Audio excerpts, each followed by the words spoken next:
ஏய் கிழவி, எனக்கு பசிக்கிறது. உன்னிட சாப்பிட ஏதாவது இருக்கிறதா? உனக்கு மரியாதையாக பேச தெரியாதா?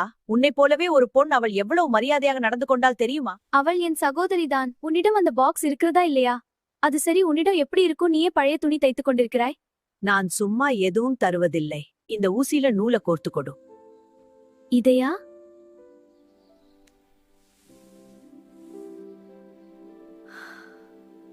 செய்ய பொறுமையும் நல்ல எண்ணமும் வேண்டும். அது உனக்கு கிடையாது. இந்த கிழவிக்கு என்ன திமிரு? என்னையவே அடிக்க வர. அவ சொன்னது பொய்யா இருக்கும். இவ கிடக்குற சூனிய கிழவி.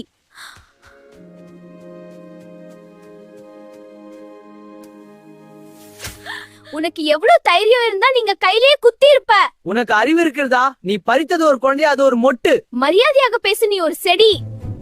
அடி அடி. என்ன செய்து கொண்டிருக்கிறாய்? நீயா? என்னை தெரியவில்லையா? நான் உன் ராணியின் தங்கை. உன் ராணியின் தங்கை? என்னை விடு. நான் உன் ராணியின் தங்கை. யாராக இருந்தாலும் தண்டனை நிச்சயம். நான் இந்த காட்டின் பாதுகாவலர். இல்லை, என்னை வெளியே விடு. அமைதியாக இரு. உன் ராணி இதற்காக உன்னை தண்டிப்பாள். நீங்க இந்த கதையை சரியான விஷுவல்ல முழுமையா பார்க்கணும்னா கதையோட லிங்க் கீழே டேக் பண்ணிருக்காங்க. கண்டிப்பா பாருங்க. கிரீனி வேர்ல்ட் சேனல் மறக்காம லைக் அண்ட் சப்ஸ்கிரைப் பண்ணிருங்க.